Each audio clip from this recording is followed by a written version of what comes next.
जय माँ काली। हम सभी पर माँ की कृपा हमेशा बनी रहे, मेरी माँ से प्रार्थना है। तुलसीदास जी के बारे में कौन नहीं जानता है, उनके द्वारा रचित रामायण को कौन नहीं जानता है।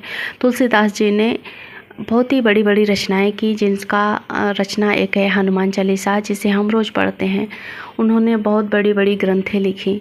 आखिर उनके जीवन में ऐसा क्या था जो इनको इतना सब कुछ जानने में मदद किया।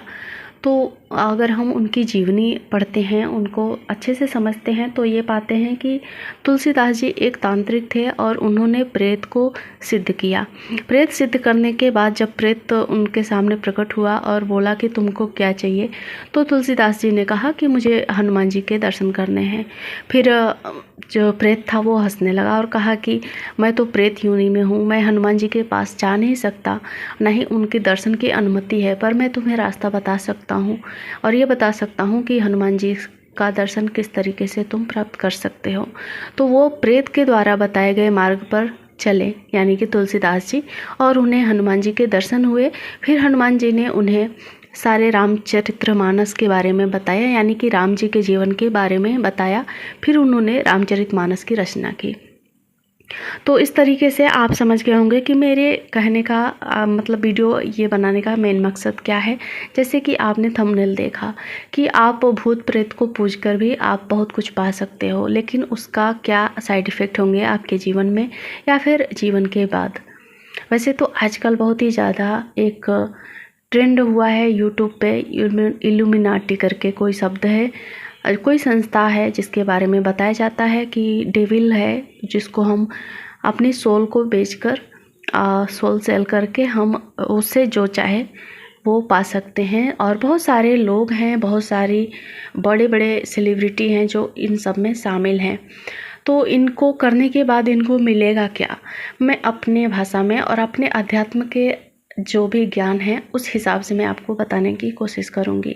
देखिए, भूत प्रेत जो होते हैं, नगर जो भी नेगेटिविटी होती हैं हमारे आसपास, वो हमारे बहुत ही नज़दीक होती हैं। उनको खुश करना भी बहुत ही आसान होता है और वो बहुत ही जल्दी सिद्ध हो जाती हैं देवी देवताओं के तुलना में। और वो सब कुछ दे सकती हैं, प्रसिद्धि दे सकती हैं, धन दौलत दे सकती हैं, यानी कि भौतिक सुख सुविधाएं जितनी भी चाहिए आपको, वो सब कुछ, वो जो नकारात्मक चीज़ें हैं वो भी दे सकती हैं। वहीं पर अगर मैं बात करूं ईश्वर की, देवी देवताओं की, तो वो उन लोगों को सिद्ध करना इतना आसान नहीं होता है और इतना सब कुछ वो बहुत ही जल्दी नहीं देते हैं। वो कर्म के सिद्धांत पे चलते हैं और कर्म के सिद्धांत पे चलते हुए ही आपको सब कुछ मिलता है। अब इन दोनों में क्या फ़ायदे हैं और क्या नुकसान है। पहली मैं बात करूँगी डेविल की। जैसे डेविल की बात सुनते हैं, डेविल यानी कि शैतान, शैतान को पूजकर आप सब कुछ पा सकते हैं। उसको सोल, अपने सोल को, अपनी आत्मा को बेचकर, यानी कि आपने सबसे पहले तो आपने यही कर दिया कि आपने आत्मा को उसके हवाले कर दिया, यानी कि आपने अपने पूरे जीवन को और जीवन के बाद की जो जर्नी है वो सब कुछ डेविल के हाथों में चली गई। अब आप यहाँ पर जीते हैं 100 साल या फिर 50 साल, उतने समय में आप जितना चाहे ऐशो आराम से रह सकते हैं। उसके बाद क्या। तो कई लोगों के मन में ये सवाल आएगा कि उसके बाद क्या, उसके बाद कौन देखा है। देखा तो नहीं है, पर जो महसूस हुई हैं ज़िंदगी में जो चीज़ें, और बहुत सारे लोग जो ग्रंथों की रचनाएं किए, जो ऋषि मुनि महापुरुष थे, वो ऐसे ही तो नहीं कोई रचना करके चले गए या फिर ऐसे ही कोई बात तो नहीं की, कुछ ना कुछ सच्चाई तो होगी। अगर हम डेविल को प्रसन्न करते हैं, शैतान को प्रसन्न करते हैं, शैतान अगर हमारा काम करता है, ये सच है, तो स्वर्ग और नर्क भी सच है, मरने के बाद क्या होगा ये भी सच है। ठीक है। और जो लोग इस भ्रम में रहते हैं कि मरने के बाद देखा जाएगा, उनके लिए ही ये वीडियो मैं बनाई हूँ।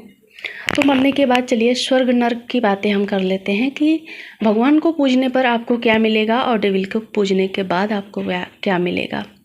आप जो भी जीवन यहाँ पर जी रहे हैं ऐसा आराम से जी लिए। अब मान लीजिए आप जाते हैं डेविल की दुनिया में मरने के बाद, क्योंकि आपने पहले ही अपने आत्मा को बेच रखा है।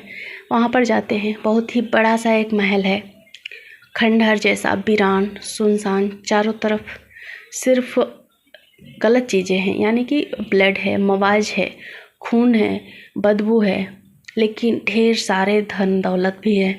उसी पर आपको बैठा हुआ दिखाया जाता है। यानी कि आपके पास बहुत सारा धन है, बहुत बड़ा महल है, लेकिन चारों तरफ सन्नाटा है, अंधेरा है और आप अकेले हो, बिल्कुल अकेले। भयानक भयानक आवाज़ें आ रही हैं, चीखें आ रही हैं। तो आप कैसे जियोगे? आप कल्पना सिर्फ करके देखो, वहाँ पर रहना कितना मुश्किल होगा। और जब आपने अपने सोल को ही बेच दिया है शैतान के हाथ में, फिर आपका निकलना भी नामुमकिन है। किसी भी कीमत पे या किसी भी तरह से आपको कोई वहाँ से बचा भी नहीं सकता और ना ही आप वहाँ से मुक्त हो पाओगे। आप वहीं पर मतलब कैदी बन के रह जाओगे पूरा अनंत काल तक।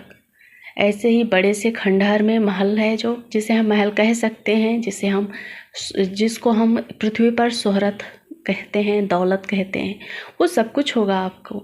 लेकिन साथ ही साथ वो सब कुछ भी होगा जिसे इंसानी शरीर में रहते हुए आप एक पल भी झेलना आपके लिए मुश्किल हो जाता है। जैसे कि वो दुर्गंध, वो चीखें, वो सब कुछ। ठीक है, अब वहीं पर बात आती है सेकंड नंबर, यानी कि जो लोग देवी देवताओं की पूजा प्रार्थना करते हुए पूरा जीवन काट लेते हैं, उसके बाद उनको क्या मिलता है। माना कि देवी देवता इतनी आसानी से प्रसन्न नहीं होते हैं, वो कर्म के सिद्धांत पे ही चलकर आपको वो सब कुछ प्राप्त करते हैं, देते हैं, प्राप्त कराते हैं जो कि आपको चाहिए होता है। उससे हटकर वो कुछ भी नहीं करेंगे आपके लिए। ठीक है, तो फिर हम पूरा जीवन जिएंगे जैसा भी ईश्वर की मर्जी होगी। फिर हम अपने इष्ट के साथ इष्ट के लोक में जाएंगे, यानी कि जिस इष्ट को हम मानते हैं, शिव जी को मानते हैं तो शिवलोक में जाएंगे, विष्णु जी के मानते हैं तो विष्णु लोक में जाएंगे। ऐसे ही करके अलग अलग लोक भी हैं, तो उस तरह से जाएंगे। माना कि हम स्वर्ग में गए, स्वर्ग में क्या होगा? बहुत बड़ा राजमहल हमें नहीं मिलेगा रहने के लिए, बहुत सारे धन दौलत नहीं मिलेंगे। मान लीजिए एक छोटी सी कुटिया मिलती है, नदी के किनारे बनी हुई, चारों तरफ फूल लगे हुए हैं, चारों तरफ फूलों की खुशबू आ रही है।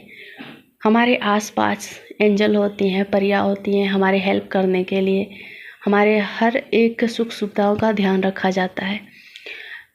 वहाँ पर माना कि बहुत सारा धन दौलत नहीं है, महल नहीं है, पर शांति है, सुकून है।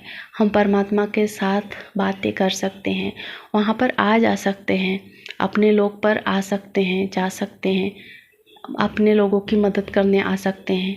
और ये होता भी यही है, ये सच्चाई है कि स्वर्ग में जाने के बाद हमें परमिशन होती है, सूक्ष्म तरीके से हम आते हैं पृथ्वी पर और जाते हैं।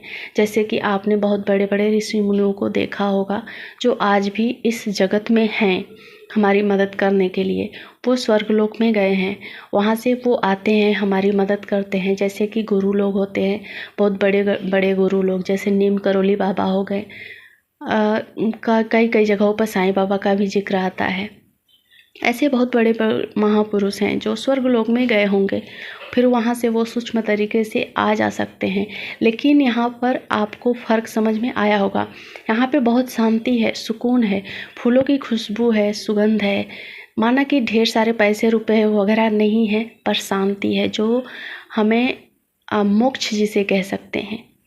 लेकिन वहीं पे दूसरी तरफ डेविल का है, जो चारों तरफ चीख पुकार है, न आने जाने की कहीं परमिशन है, ना ही कुछ है, सिर्फ आपको दौलत शोहरत में रखा गया है। आप क्या चूज करोगे? डेविल की पूजा करके अभी इस जीवन में थोड़े से शोहरत दौलत पा लेना, या फिर अपने देवी देवता, अपने धर्म को मानते हुए, अपने देवी देवताओं का पूजा पाठ करते हुए स्वर्ग में जाना, जहाँ पर शांति है, सुकून है, खुशबू है, चारों तरफ खुशियाँ ही खुशियाँ हैं। ये आपके ऊपर है। ये रही बात मरने के बाद की, और इस जन्म में, इस जीवन को जीते हुए भी हम स्वर्ग नरक का एहसास कर ही लेते हैं। जो लोग गलत काम करते हैं वो गलत तरीके से, उसी तरीके से जिस काम को करके वो जीवन जीते हैं, उसी काम के चक्कर में वो मर भी जाते हैं। आपने सुना होगा बहुत सारे बड़े बड़े जो वैज्ञानिक हुए, जिसमें आइंस्टाइन का नाम आता है, बहुत सारे ऐसे नाम अभी मुझे नहीं ध्यान में आ रहे हैं, जिनका मरने के बाद उनके बॉडी पार्ट को चुरा लिया गया, उनका अंतिम संस्कार तक नहीं हो पाया, उसके दिमाग के हिस्से को बहुत सारे लोगों ने चुरा लिया। तो ये दुर्गति होती है। जिस काम को हम जैसा करेंगे उसका नतीजा यहीं पे धरती में भी मिलता है, धरती पर रहते हुए भी, और इस जीवन के जाने के बाद भी मिलता है। तो आप हर तरह से सोच समझ कर ही कोई कदम उठाएं। अभी थोड़ी सी चकाचौंध देखकर और उस भ्रम में पड़कर अपने जीवन को बर्बाद ना करें। आपने इष्ट पर भरोसा रखें, वो जो कुछ भी देंगे आपके हित के लिए ही होगा, इस जन्म के लिए भी और जन्म के बाद के लिए भी होगा। लेकिन डेविल, शैतान और सारी ऐसी नकारात्मक चीज़ें आपको सिर्फ बर्बादी की ओर ले जाएंगी। जीवन के बाद इतनी ज़्यादा तड़प, इतनी ज़्यादा दुख जो आपको मिलेंगे ना, वो असहनीय होगी और ये अनंत काल के लिए होगी। अब आपके ऊपर है कि आप क्या चुनते हैं। जय माँ काली।